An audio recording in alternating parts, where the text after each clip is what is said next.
கிருஷ்ணகிரி மாவட்டம் ஒசூர் பாகலூர் நெடுஞ்சாலையில் போலீசார் ரோந்து பணியில் ஈடுபட்டிருந்த போது உளியாளம் என்ற இடத்தில் சாலையோரம் நின்றிருந்த காரை மடக்கி சோதனை மேற்கொண்டனர். அப்போது அந்த காருக்குள் ஒரு இளம்பெண் உட்பட மொத்தம் 5 பேர் கஞ்சா புகைத்துக் கொண்டிருந்தது தெரியவந்தது. இதனை அடுத்து 200 கிராம் கஞ்சாவை பறிமுதல் செய்த போலீசார் அந்த இளம்பெண் மற்றும் வாலிபர்கள் என 5 பேரையும் கைது செய்தனர். கன்னியாகுமரி ரயில் நிலையத்தை சர்வதேச தரத்தில் அனைத்து ரயில்களும் வந்து செல்லும் வகையில் டெர்மினல் ரயில் நிலையமாக மாற்ற இந்திய ரயில்வே நிர்வாகம் திட்டமிட்டுள்ளது. இதற்காக கன்னியாகுமரி ரயில் நிலையம் ரூபாய் 300 கோடி செலவில் நவீன முறையில் பல்வேறு கட்டமைப்புகளுடன் பணிகள் நடைபெற்று வருகிறது. இந்நிலையில் தெற்கு ரயில்வே பொது மேலாளர் RN சிங் கன்னியாகுமரி ரயில் நிலையத்தில் நடைபெற்று வரும் ரயில் நிலைய மேம்பாட்டு விரிவாக்க பணிகளை நேரில் பார்வையிட்டு ஆய்வு மேற்கொண்டார். மேலும் பணிகளை விரைந்து முடிக்கும்படி பொறியியல் வல்லுநர்களுக்கு அறிவுரை வழங்கினார். ஆசிரியர் தேர்வு வாரியத்தால் அறிவிப்பு வெளியிடப்பட்டு வருகின்ற 12ஆம் தேதி நடைபெறும் முதுகலை ஆசிரியர் தேர்வை ஒத்திவைக்க வேண்டும் என்று முதுகலை ஆசிரியர் போட்டித் தேர்வு எழுதுவோர் கூட்டமைப்பு சார்பாக ஒருங்கிணைப்பாளர் சுரேஷ்குமார் வேண்டுகோள் விடுத்துள்ளார். மேலும் தேர்வை ஒத்திவைக்கவில்லை என்றால் தேர்வை புறக்கணிப்போம் என்றும் திருச்சியில் பேட்டியளித்துள்ளார்.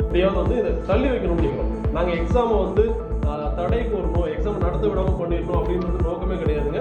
ஏன்னா நாங்கள் எல்லாமே ஆஸ்பிரண்ட்ஸ், அதுக்காக தான் காத்துட்டு இருக்கோம். கடந்த 4 வருடமா இதுக்காக ப்ரிப்பேர் ஆகிட்டு இருக்கோம். அதனால எக்ஸாமை தடுக்கணும்னு நினைக்கிறாங்கன்ற மாதிரி ஒரு தப்பான ஒரு பிம்பத்தை ஏற்படுத்துறதுக்கு நினைக்கிறாங்களா தெரியல. ஆனால் அப்படி எங்களோட நோக்கம் இல்லை. எங்களுக்கு தேர்வு நடக்கணும், ஆனால் கால அவகாசம், அவ்வளோதான், வேற எதுவும் கிடையாது. எங்களுக்கு அந்த கால அவகாசம் மட்டும் கொடுத்தாங்கன்னா தமிழக அரசும் ஆசிரியர் தேர்வு வாரியமும் எங்களுக்கு போதுமான கால அவகாசத்தை கொடுத்து இந்த தேர்வு நடக்கணுன்றதான் எங்களோட கோரிக்கை. விழுப்புரம் மாவட்டம் கண்டாச்சிபுரம் அருகில் உள்ள காப்புக்காடு பகுதியில் கஞ்சா கைமாற்றப்படுவதாக கண்டாச்சிபுரம் காவல் நிலைய ஆய்வாளருக்கு கிடைத்த தகவலின் அடிப்படையில் காப்புக்காடு பகுதியில் போலீசார் சோதனை மேற்கொண்டனர். அப்போது அங்கு காரில் வந்த 6 இளைஞர்கள் கஞ்சாவை கைமாற்ற முயன்றதை அறிந்த காவலர்கள் 6 பேரையும் பிடித்து காவல் நிலையம் அழைத்து வந்து விசாரணை மேற்கொண்டனர். மேலும் அவர்களிடமிருந்து 1 கிலோ கஞ்சா மற்றும் 75 போதை மாத்திரைகள் இருப்பதைக் கண்டு அவற்றை பறிமுதல் செய்தனர். தேனி மாவட்டம் பெரியகுளம் அருகே உரிய ஆவணங்களின்றி செங்கல் சூளைகளுக்கு மண்வெட்டி டிப்பர் லாரிகளில் ஏற்றி வருவதைக் கண்ட சார் ஆட்சியர் ரிஜத் பீடன் ஆய்வு செய்தார்.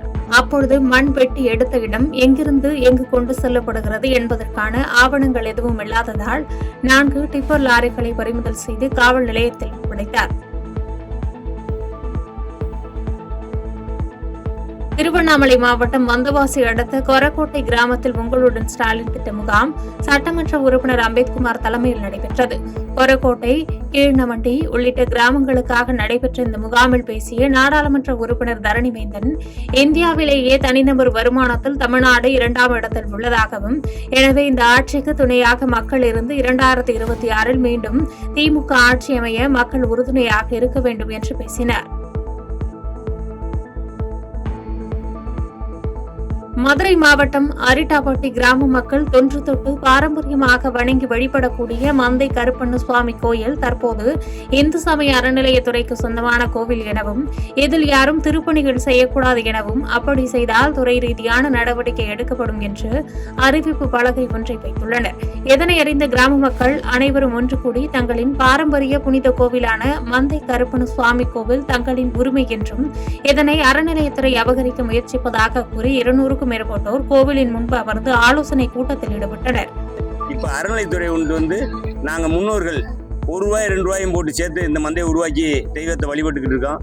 இந்த மந்தைக்கு எந்த ஒரு அறிவிப்பும் இல்லாமல் எந்த தகவலும் யாருக்கும் கொடுக்காம கொண்டு வந்து ஒரு போர்டு அறநிலைத்துறை கட்டுப்பட்டதுன்னு ஊண்டியிருக்காங்க. இந்த துறை செய்தது எங்களுக்கு நிகரற்ற ஒரு மன வேதனை அளிக்கிறது. அப்படிப்பட்ட இந்த செய்தியை உடனே பரிசீலனை செய்து இந்த ஊர் மண்ணையும் எங்கள் கோவிலையும் எங்களுக்கு தக்க ரெக்கார்டோடு ஒப்படைக்கணும்னு மிக தாழ்மையுடன் கேட்டுக்கொள்கிறேன். மதுரை சோழவந்தான் அருகே குடிநீர் தேக்க தொட்டியில் மலம் கலந்த குடிநீரால் பாதிக்கப்பட்ட பொதுமக்களை நாம் தமிழர் கட்சியினர் நேரில் சென்று கேட்டறிந்தனர். இதனைத் தொடர்ந்து தவறு செய்தவர்கள் மீது 2 நாட்களில் நடவடிக்கை எடுக்கப்படவில்லை என்றால் சோழவந்தானில் பெரிய அளவில் போராட்டம் நடைபெறும் என்று எச்சரிக்கை விடுத்தனர். நாங்க பல கட்சிகளை சேர்ந்தவங்க வருவாங்க போவாங்க அப்படின்னா சரி, இது ஒரு அறிக்கையா கூட விட்டுருக்கலாமே. அதிகாரிகள், சம்பந்தப்பட்ட அதிகாரிகள் இந்த மாதிரி விசாரணை இந்த மாதிரி போயிட்டு இருக்குது, இந்த மாதிரி செஞ்சுக்கிட்டு இருக்கிறோம், நீர் தொட்டி சுத்தம் பண்ணியாச்சு, இன்னும் 2 நாள்ல இந்த மக்களுக்கு எந்த விதமான அசுத்தமும் இல்லாத குடிநீர் வந்து அந்த தொட்டியிலேருந்து கொடுக்கப்படும்னா சொல்லியிருக்கலாம்ல. இப்படி எதுவுமே இல்லை. இது தொடர்ந்து இதை பற்றின விஷயங்கள் வெளிப்படையாக வந்து வெளியே வரலை அப்படின்னா, இப்போ சும்மா பார்வையிட தான் வந்தோம் நாம் தமிழர் கட்சி.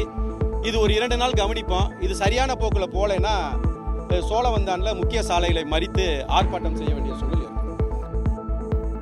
விருதுநகர் கிழக்கு மாவட்ட அதிமுக சார்பில் வெம்பக்கோட்டை மேற்கு ஒன்றியம் ராமதேவன்பட்டி கிராமத்தில் பூத் கமிட்டி நிர்வாகிகள் ஆற்ற வேண்டிய பணிகள் குறித்து பயிற்சி கூட்டம் நடைபெற்றது. இந்த கூட்டத்தில் பேசிய கிழக்கு மாவட்ட செயலாளர் ரவிச்சந்திரன், திராவிட மாடல் ஆட்சி என்ற பெயரில் ஸ்டாலின் தலைமையிலான திமுக ஆட்சியில் பெண்களுக்கான பாதுகாப்பு கிடையாது என்றும், விலைவாசி தொடர்ந்து உயர்ந்து வருகிறது என்று குற்றம் சாட்டி பேசினார். திருவள்ளூர் மாவட்டம் புட்லூர் ஊராட்சியில் உள்ள உல்லாச நகர் பகுதி ரயில் நிலையம் அருகே உள்ள சுரங்கப்பாதையில் மழைநீர் தேங்குவதால் அவ்வழியில் செல்லும் வாகன ஓட்டிகள் மற்றும் பள்ளிக்கு செல்லும் மாணவர்கள் அவதியடைந்து செல்கின்றனர். எனவே உடனடியாக சுரங்கப்பாதையில் உள்ள நீரை வெளியேற்றி மக்களின் பயன்பாட்டிற்கு கொண்டுவர வேண்டும் என பொதுமக்கள் கோரிக்கை விடுத்துள்ளனர். மயிலாடுதுறை மாவட்டம் தருமபுரம் ஆதீன 27வது குருமாக சன்னிதானம் ஸ்ரீலஜி மாசிலாமணி தேசிய ஞானசம்பந்த பரமாச்சாரியர் சுவாமிகளின் மணிவிழா ஆண்டை முன்னிட்டு மாணவர்களுக்கான விழிப்புணர்வு மாரத்தான் போட்டி நடைபெற்றது. மாவட்ட கூடுதல் காவல் கண்காணிப்பாளர் ஜெயக்குமார் போட்டிகளை துவக்கி வைத்ததை அடுத்து ஏராளமான பள்ளி மாணவ மாணவிகள் போட்டியில் பங்கேற்றுக் கொண்டனர். இந்திய மருத்துவ சங்கம் விழுப்புரம் கிளை மற்றும் அரசு மருத்துவக் கல்லூரி இணைந்து உலக மார்பக புற்றுநோய் விழிப்புணர்வு தினத்தை முன்னிட்டு விழிப்புணர்வு பேரணி நடைபெற்றது. இப்பேரணியை மாவட்ட ஆட்சியர் ஷேக் அப்துல் ரஹ்மான் கொடியசைத்து துவக்கி வைத்தார். விழுப்புரம் மாவட்ட ஆட்சியர் வளாகத்தில் இருந்து துவங்கிய இந்த பேரணி விழுப்புரம் சென்னை சாலை வழியாக சென்று அரசு மருத்துவமனையில் நிறைவடைந்தது. நாகப்பட்டினம் மாவட்டம் திருமருகல் ஒன்றியம் திருப்புகலூர், போலகம், தெற்குலேரி ஆகிய பகுதிகளில் 1000க்கும் மேற்பட்ட ஏக்கரில் சம்பா சாகுபடி செய்யப்பட்டுள்ளது. 60 நாட்கள் பயிரான இந்த பயிர்களில் மர்ம நோய் தாக்கி சுமார் 500 ஏக்கர் சம்பா பயிர்கள் அழுகி வருவதாகவும், சுற்றுவட்டார பகுதிகளிலும் இந்த நோய் தாக்குதல் நாளுக்கு நாள் அதிகமாக அதிகரித்து வருவதாகவும் விவசாயிகள் வேதனையுடன் தெரிவிக்கின்றனர்.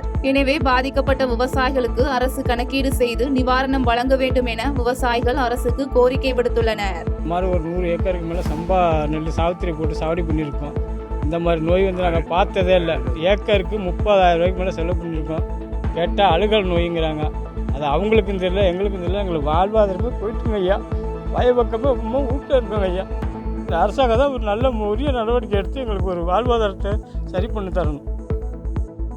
தீபாவளி பண்டிகை நெருங்கி வருவதையொட்டி நெல்லை மாவட்டத்தில் இனிப்பு, காரம் உள்ளிட்ட உணவுப் பொருட்களை செய்தித்தாள்களில் பொட்டலமிட்டு வழங்கும் வியாபாரிகளுக்கு இந்த விதிகளை மீறும் உணவு வணிகர்கள் மீது உணவு பாதுகாப்பு மற்றும் தரங்கள் சட்டம் 2006 படி சட்ட நடவடிக்கை எடுக்கப்படும் எனவும் அதிகாரிகள் திட்டவட்டமாக தெரிவித்துள்ளனர்.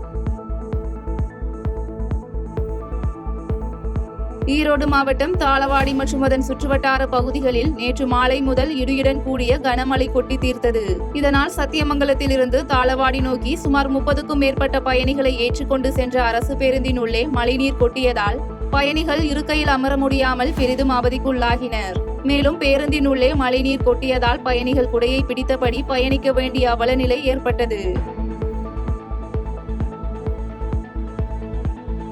தூத்துக்குடி மாவட்டம் கோவில்பட்டி அருகே பழைய அப்பனேரி பெருமாள் கோயில் திடலில் அப்பகுதி பொதுமக்கள் மற்றும் விவசாயிகளின் ஆலோசனை கூட்டம் நடைபெற்றது. கூட்டத்தில் நிலத்தடி நீரை பாதுகாக்க வேலி செடிகளை தமிழகம் முழுவதும் அப்புறப்படுத்த வேண்டும், தமிழகம் முழுவதிலும் உள்ள ஆறுகள், ஓடைகளில் மணல் எடுப்பதை தடுக்க வேண்டும், தமிழ்நாட்டில் உள்ள அனைத்து மலைகளையும் பாதுகாக்க வேண்டும், பொதுமக்கள் பிளாஸ்டிக் பைகளை பயன்படுத்தாமல் துணிப்பையை பயன்படுத்த வேண்டும் உள்ளிட்ட பல்வேறு கோரிக்கைகளை வலியுறுத்தி தீர்மானங்கள் நிறைவேற்றப்பட்டன. புதுக்கோட்டை மாவட்டம் முழுவதும் உள்ள அனைத்து கட்சிகளை சேர்ந்த சமூக செயற்பாட்டாளர்கள் ஒருங்கிணைந்து இரட்டைமலை சீனிவாசன் நினைவு நாளான கடந்த 18ஆம் தேதி தொடங்கி புதுக்கோட்டையில் நிகழும் தொடர் வன்கொடுமைகள் தொடர்பாக சிறப்பு ஆலோசனை கூட்டம் ஒருங்கிணைப்பாளர் தெம்மாவூர் நந்தன் தலைமையில் நடைபெற்றது. இந்த அமைப்பு சார்பில் உச்சநீதிமன்ற தலைமை நீதிபதி PR ஹவாய் மீது காலணி வீச முயன்ற ராகேஷ் கிஷோரை வன்கொடுமை தடுப்புச் சட்டத்தின் கீழ் வழக்கு பதிவு செய்து சிறைப்படுத்த வேண்டும் என வலியுறுத்தப்பட்டது. சமூக செயற்பாட்டாளர்கள், அனைத்து கட்சிகளை சேர்ந்த சமூக செயற்பாட்டாளர்கள் ஒருங்கிணைந்து தாதா ரெட்டமலை சீனிவாசன் அவர்களோட நினைவு நாள் அன்னைக்கு 18/9/2025 முதல் புதுக்கோட்டையில் நடக்கக்கூடிய வன்கொடுமைகள் பற்றியான ஒரு சிறப்பு ஆலோசனை கூட்டம் நடந்துச்சு. புதுக்கோட்டை மாவட்டம் கரம்பக்குடி காசிம் கொல்லை பகுதியைச் சேர்ந்த ஆயிஷா பானு, நரங்கியப்பட்டு வடக்கு தெரு பகுதியைச் சேர்ந்த பொன்னுமணி மற்றும் அகமது ஹமீது ஆகிய 3 பேரையும் அப்பகுதியில் சுற்றித் திரிந்த வெறிநாய் கடித்ததில் காயமடைந்து மருத்துவமனையில் சிகிச்சைக்காக அனுமதிக்கப்பட்டுள்ளனர். நாளுக்கு நாள் அதிகரித்து வரும் தெருநாய்கள் மற்றும் வெறிநாய்களை கட்டுப்படுத்த நடவடிக்கை எடுக்க வேண்டும் என பொதுமக்கள் கோரிக்கை விடுத்துள்ளனர். செய்திகளை உடனுக்குடன் தெரிந்து கொள்ள கீழ்கண்ட கேபிள் மற்றும் டிடிஹெச் நெட்வொர்க்குகளில் எம்நாடு செய்தி தொலைக்காட்சியை காணுங்கள். பாதகம் செய்பவரை கண்டால் நாம் பயம் கொள்ளலாகாது பாப்பா. மோதி மிதித்து விடு பாப்பா, அவர் முகத்தில் உமிழ்ந்து விடு பாப்பா. அண்மை செய்திகளை உடனுக்குடன் தெரிந்து கொள்ள இணைந்திருங்கள் எம்நாடு தொலைக்காட்சியுடன்.